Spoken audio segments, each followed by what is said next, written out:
large segment, this vibrant segment of our population.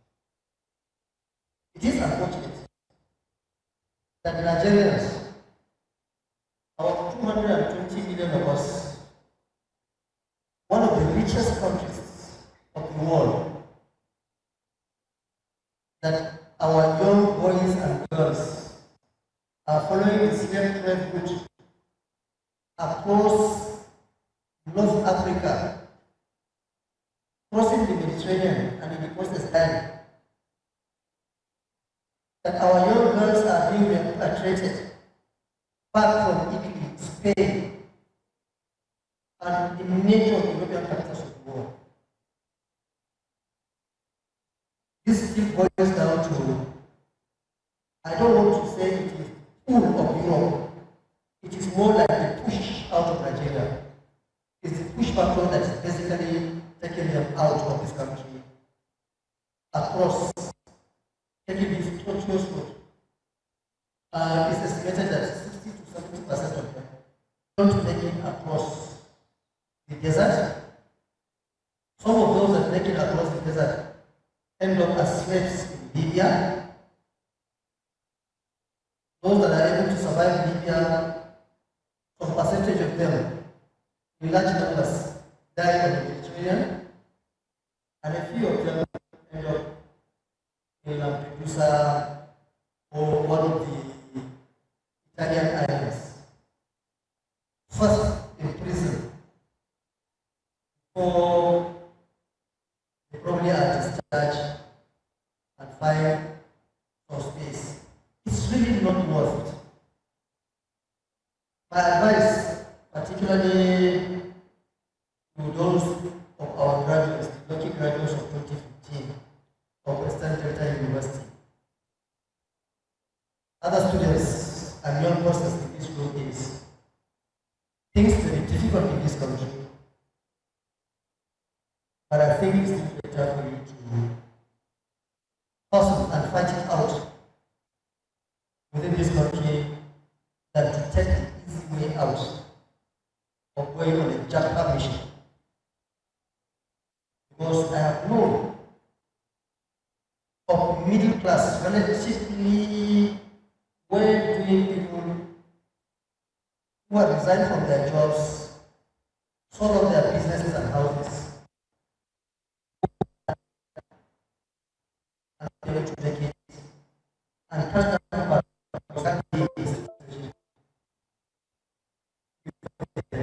So things may be difficult. My suggestion is, if you are thinking of making a Japa, please don't. But if you must go with a valid visa, travel across the airports so that your dignity can be maintained. Another solution, in my humble opinion, to dealing with insecurity is security sector reform. The Nigerian state will have to reassert its authority. It must have monopoly of the use of legitimate use of violence. The state security agencies should be so strong that no group in any part of this country should think of taking on the Nigerian state. First, the numbers are not enough. At the end of the Civil War in 1970, the Nigerian military's strength had grown up to about 250,000. By about 78, part of the restructuring done by the military before handing over was to reduce the size of the military, to make it lean but effective, which was good at that point in time because Nigeria had emerged victorious from a grueling 3-year civil war. There wasn't any serious threat to the Nigerian state internally or from any of our neighbors. So you do not require 250,000 troops. idle by. I have no idea of the figures of Nigeria's size of armed forces, but my educated guess is at best 100,000. All the services combined. Not good enough. Those that are deployed cannot be replaced. Their tour of duty on the average is not supposed to be more than 6 months. But we have troops who have been in the battlefield for upwards of 3-4 years.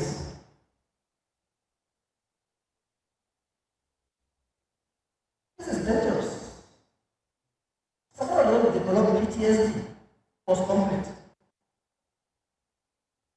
And we are in this situation because, unfortunately, you cannot replace them. You don't even have the capacity.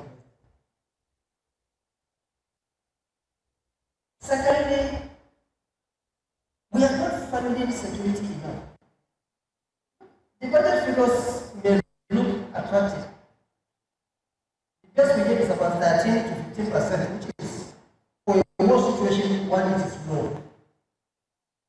However, even that in itself is not enough, because more than 60% of the money allocated for defense budgeting goes into the payment of wages. And once you remove, troops have to be paid. Once you pay wages, then you have very limited resources available for logistics, for operations, not to talk of procurement of armament. War is a very expensive business. War is a very expensive business. So, and if you need to secure your country, then you have to make sufficient provision for the armed forces and the security services.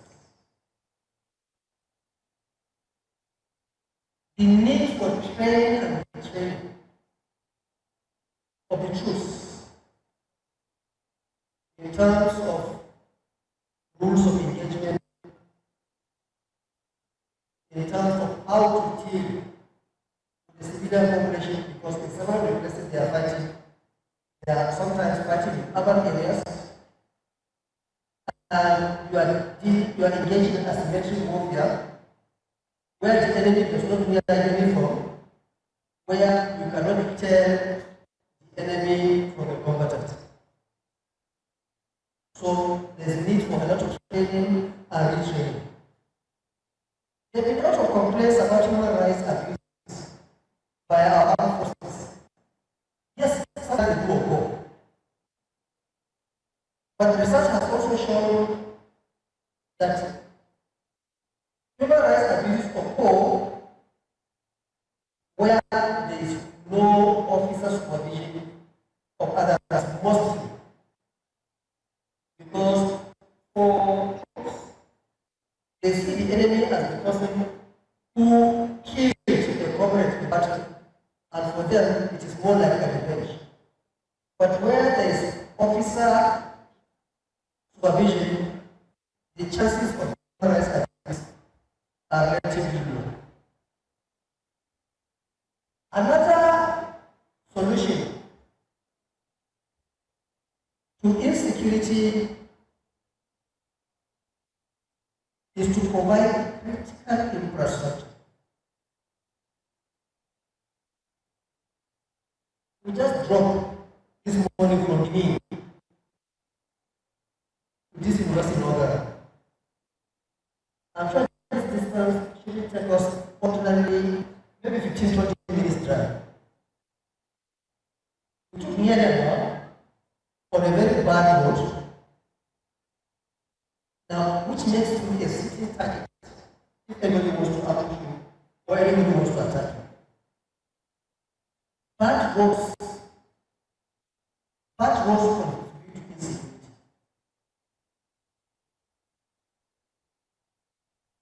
Bandits, armed robbers, attack, you usually stay in a place where your car will almost come to a standstill. I mean, if you are driving at 100 to 160 kilometers per hour, the rest of marksmen find it difficult to take on in the target. But here you are sitting down. So, critical infrastructure like our roads, our railways, you can't believe it, our educational and health services, all of these contribute to the safety and security of the citizens of this country. So we need to fix all of the critical infrastructure. We need to fix this country. And then of course, we will have to make the country livable so that people who want to live legitimately, who want to earn legitimate incomes from legitimate businesses, should have the opportunity to earn a living without necessarily gravitating towards crime and criminality. I understand I was given 30 minutes. 30 minutes of my time is off. I thank you very much for your attention and congratulations, class of 2025 of the Western Delta University. Thank you very much.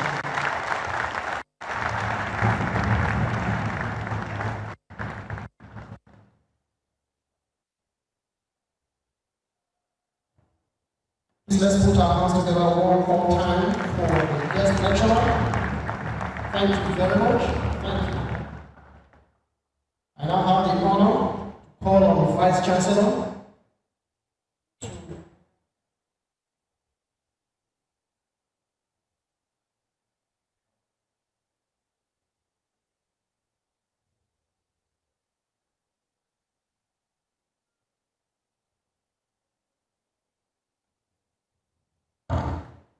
Our distinguished ladies and gentlemen, dear President, I want to introduce to us the Chancellor of the University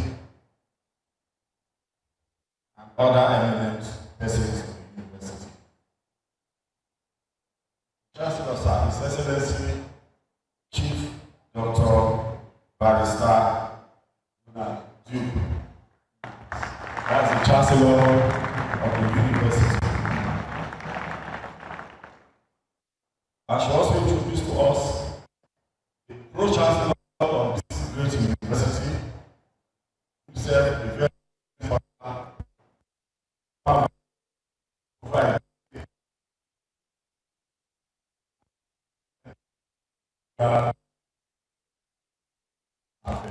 Professor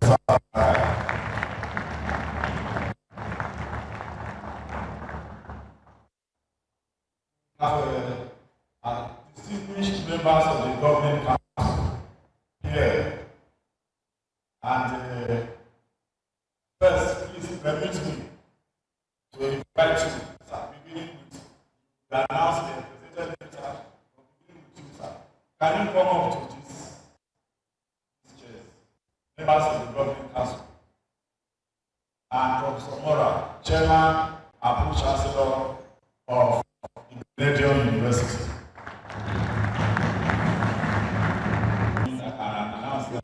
Professor Ibrahim, Professor Best is a distinguished member of our Main Council, but he's also the Vice Chancellor of Plateau State University. So he's here in two capacities. He's a member of the Governing Council and a visiting Vice Chancellor. Professor Ibrahim is next to him, a distinguished member of the Governing Council, Chief Lieutenant Honorable, former distinguished Honorable Commissioner and politician. Next to her is Honorable Abo, also a former commissioner and distinguished member of the Governing Council. She has come all the way from Ibadan. She was formerly commissioner in Ondo State. We have other members of the Chief Dr. Roger Ariboti is an honored and distinguished member of the Governing Council. And then Mr. Mayor is representing the government, the Ministry of Higher Education in the Governing Council. Having introduced them, I will call on the acting registrar to invite the church to declare the convocation.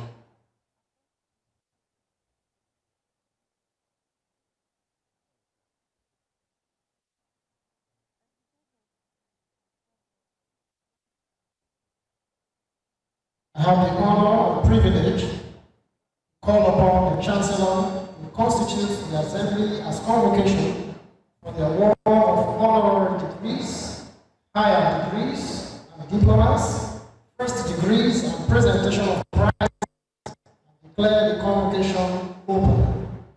Chancellor, sir.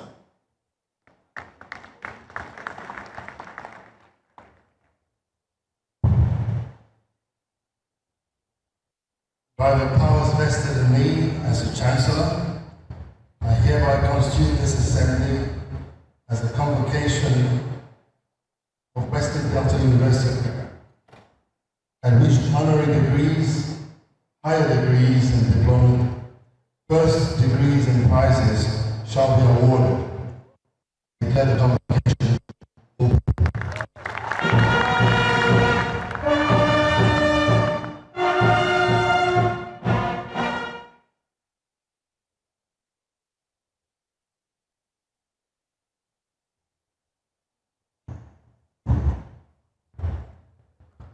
May I crave your indulgence to stand on the existing protocol? We will now introduce the distinguished guests who graced this occasion.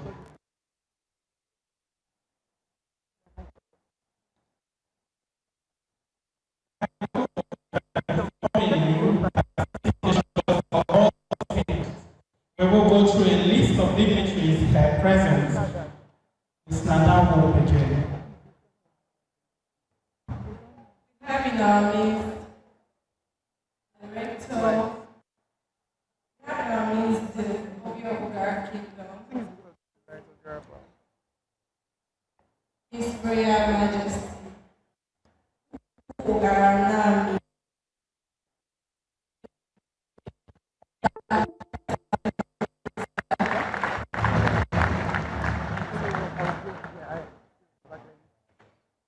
also having our midst Rector of Professor Kyari, represented by Dr. Oghara Ferdinand, Director of CWN, United States of Technical. Thank you very much, sir. Deputy Vice Chancellor, Ibinidian University, Professor Iginosa Adele, Prince Charles Abuto, SA to the Board Chairman, NEC. We're privileged to have you in our midst, sir. We also have Engineer George Iwo, Chairman, Board of Directors, Tennis Global Services Limited. You're welcome, sir. Chief Philip Efin. He is a member of the House of Representatives. We also have in our midst the Chief Imam of Oghara Central Mosque, Alhaji Mohammed Maika. We are privileged to have you in our midst. We will introduce other Privilege of the Chancellor to address convocation. Chancellor, sir.